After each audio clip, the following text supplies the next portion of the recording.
Exactly. Anyway, we're joined now with Saturday morning favourites, and that's Aidan McGee and Hayley Palmer, who'll be bringing us up to speed with the latest showbiz in this country and sports too. So I don't know where to start. I'm going to start with you, Hayley, with Joe Wicks. Oh, yes. So I've been reading in the paper this week that he's decided to take his daughter, who's 5 years old, out of school. So she's done 1 year in school, and now he says he's spending a lot of time in America and he wants to spend time with his kids. But there's been a lot of backlash on Instagram and in the press saying, is it like kind of a selfish thing to do? But I don't know. I'm kind of like, it's 2023.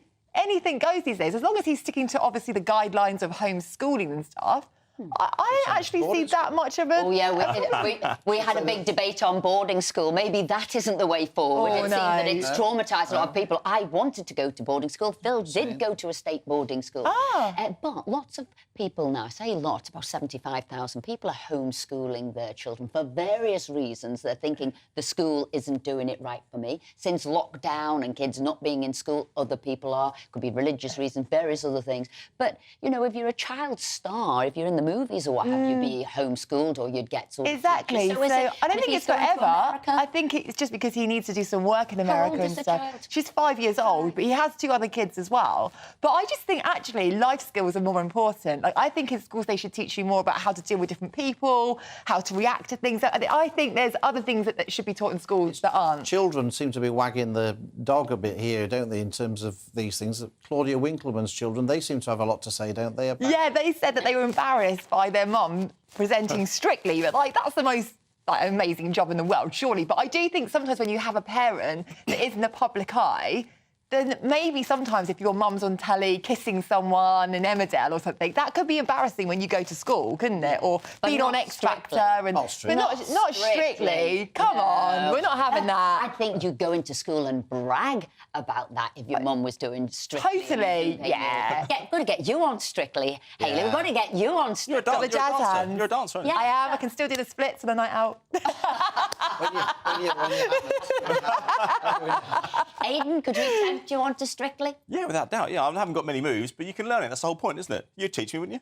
No. Oh, yeah. I think you're That's not what you unteachable. said. Yeah, I'm unteachable. How do you know? You've not seen me move. You've not seen me move. I can tell. I think you've got natural rhythm. You reckon? No, he There you go. hasn't. There you Anyway, go. transfer deadline day yesterday. Yep. Big thing, obviously, Esther's pleased about, I guess, in some respects, is that Mo Salah's for now staying at Liverpool. What do you make of that? I thought it was... I would have sold him. Look, £150 million for a 31-year-old player. Liverpool are nominally trying to sell this club at the moment. They put up for sale... They put feelers out around about last autumn time because the cost of borrowing has gone up so much. Now, £150 million for a 31-year-old player, it must have been a difficult decision to make. However, it may not be over, as Harry Redknapp alluded to in the last hour. The Saudi Arabian deadline doesn't end until September the 7th, and that's Jurgen Klopp's main complaint. It means that you can't buy players until this point, yesterday, but you can sell players until then. If they come back with £200 million on Tuesday, Phil, or on Wednesday...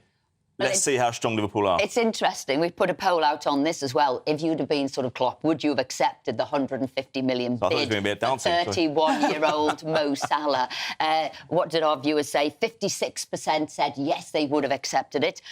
34% no, they wouldn't have accepted it, and 10% said we'd be holding out for more money. So maybe that's what he's doing. He'd be on £2 million a week. He'd be earning over in terms of his salary. Why did they not put a bid in earlier and then Liverpool could have got a replacement before the transfer deadline? They probably would have sold him. Well, why have they left it? I think they were trying to work... I think Salah himself was trying to work out if he wanted to go because it was mooted some weeks ago. These discussions didn't start yesterday.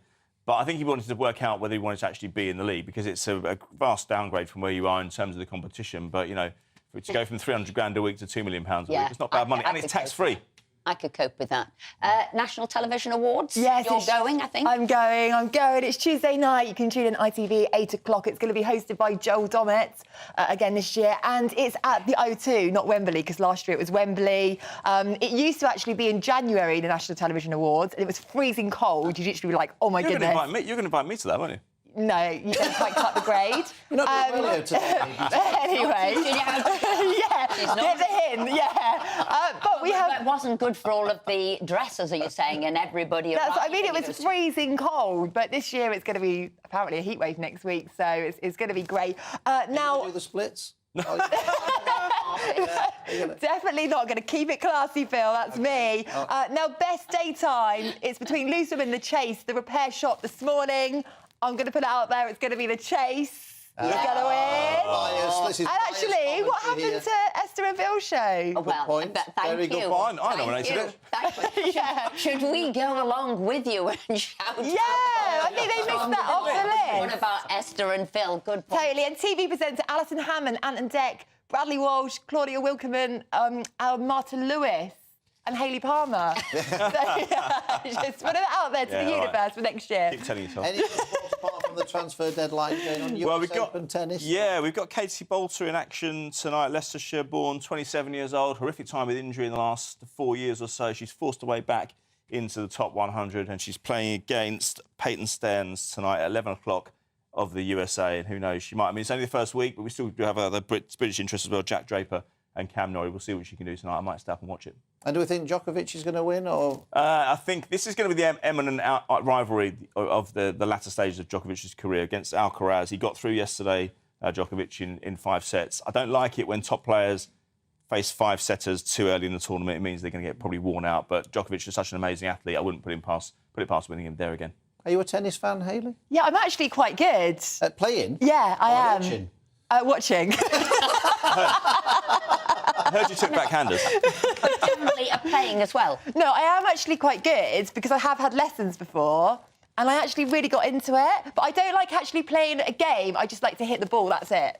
Hayley, Aidan, thank you very much right. indeed. As always, we've now learned that Hayley's brilliant at watching tennis but not playing it. And the splits. Yeah, and the And the splits. Anyway, that's it from us. Before it gets out of hand, we're back next Saturday at 10 a.m. But up next, it's GB News Saturday with the marvellous Martin Daubney. Martin, what have you got coming up on the show today? I love you, Esther and Phil. You're like Richard and Judy, but without the booze. Coming up on GB News Saturday at 12 till 3, I'll be asking the big question. Concrete Gate rumbles on. Labour are blaming the Tories, but as it emerges, this was red flagged 28 years ago. Why didn't Labour do anything about it either?